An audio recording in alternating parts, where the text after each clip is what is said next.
here's the other thing that happened this week that I really kind of have to talk about is Anthony Bourdain.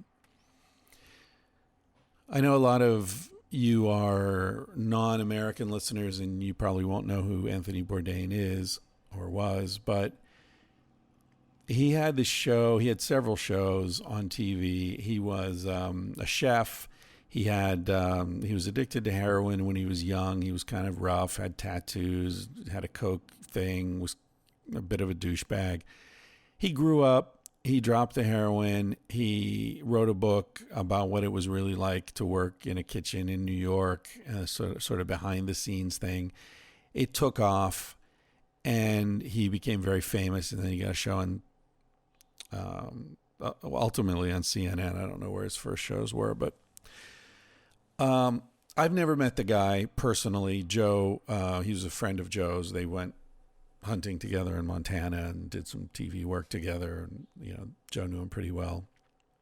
Joe Rogan, of course. I never met Anthony, but the thing is, he was the kind of guy, if you saw him on TV, you felt like you knew him. I mean, I guess I had the kind of relationship with Anthony that a lot of you have with me, where it's like a one-way intimacy. And it's real.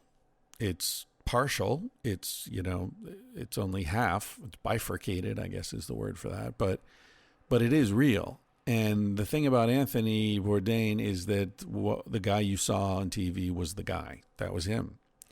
And Joe has said that. Other people who knew him personally have said, yeah, that was him. And, I've told this story about how when I was pitching a show, the producer I was working with asked me what I wanted my on-air persona to be. And I said, I want it to be authentic. And he was like, oh, authentic, with air quotes.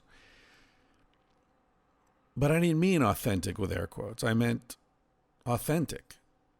And maybe you can't do that on TV. Maybe TV won't allow that. But to the extent that it's possible, Anthony Bourdain did it. And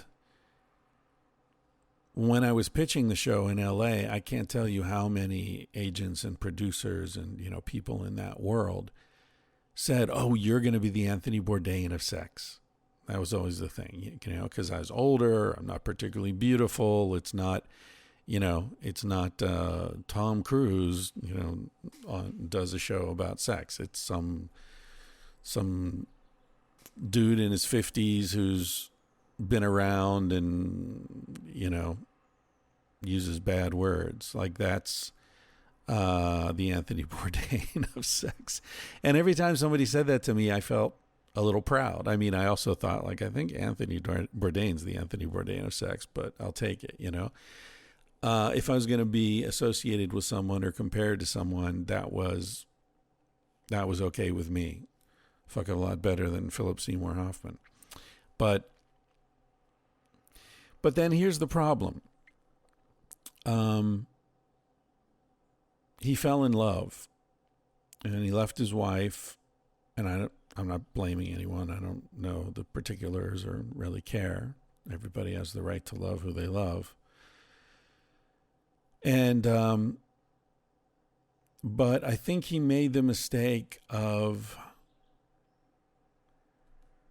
attributing his happiness to that woman. And so apparently something happened. She was seen in Rome with someone else. There were photos. She posted some nasty shit on social media telling him to fuck off or something. And he hanged himself. And,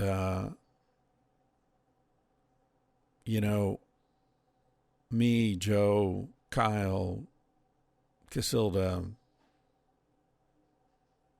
Aaron, pretty much all my closest friends, it was like one of our crew had died. It was like one of us was gone. And the feeling that I felt was this complex, or maybe not complex, but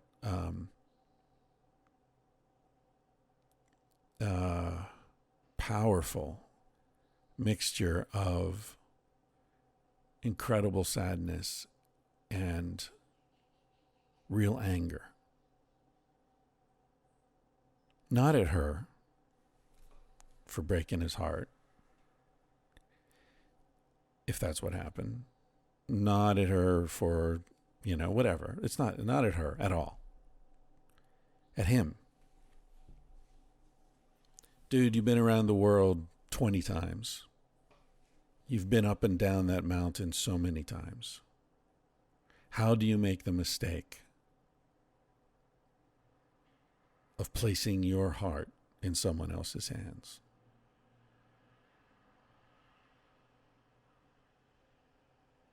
Nobody should do that.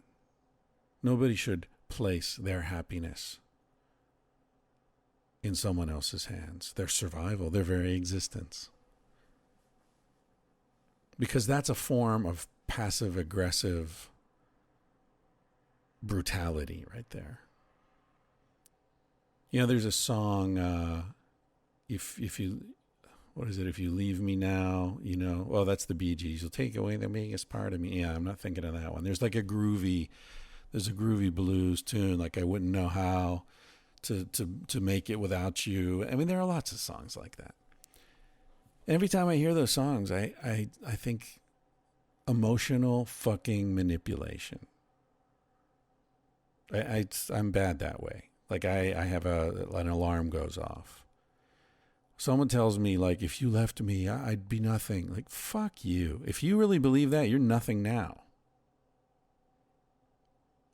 You need me to exist? You need me to be something? Then I got news for you. You're nothing. With me or without me. That's the problem. We've got this weird sense that dependency is an act of love. And it's not. If you love someone, show them that their presence in your life is an amazing, beautiful, incredible bonus. It's the spice on the food. It's not the food itself. If you tell someone you wouldn't survive without them, you're not giving them something, you're taking something from them. You're taking their freedom. You're taking their ability to be who they are, even if who they are happens to drift away from what you want them to be. And that's not love.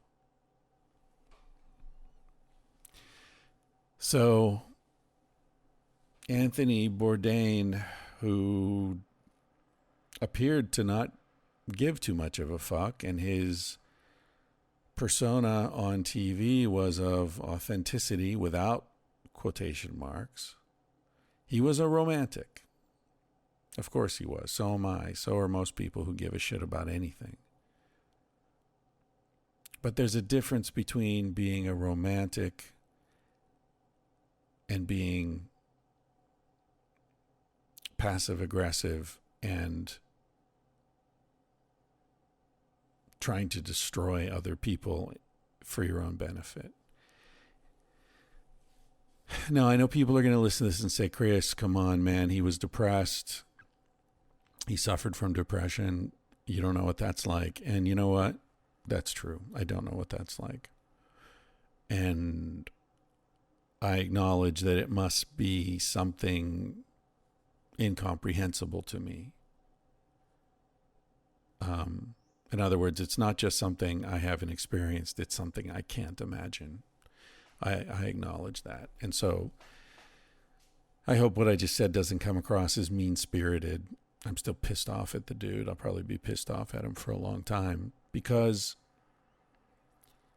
I read that thing, a couple months ago that John Perry Barlow wrote. It was his rules for a good life. And one of them was, your life is not only yours. Don't risk it frivolously. That's important. Your life is not only yours. That guy reached hundreds of thousands, if not millions of people. And they loved him. They cared about him. He was an example of how to do shit without bullshit, how to live without bullshit, how to go to foreign countries without fear, without assuming anything negative about the people you're going to encounter there. Much the contrary. He assumed positive, and he found it. He was a good traveler. And that thing that he built, it didn't just belong to him. And so that night in Paris, when he decided at 61 years of age that he was going to fucking check out, he took something away from a lot of people. He had a daughter. He had a girlfriend who loved him, even if they were having turbulence. Who gives a shit? You still love each other, or you wouldn't do all that stuff.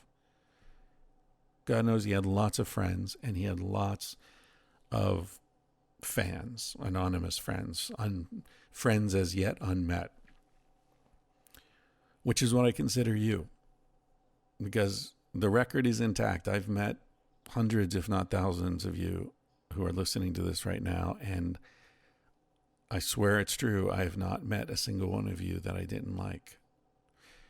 So I think it's a pretty safe assumption that if we ever meet each other, you're probably going to like me. I'll be older and uglier than you think, maybe, but you'll recognize my voice and the way I think, and I'll like you because we already know we connect on some deep levels. So yeah, it's not your life isn't just yours, I guess is my point. So if you're bumming out and you're feeling like you're thinking about finding the exit, just remember, it's not just yours. People care about you. So stick it out for them.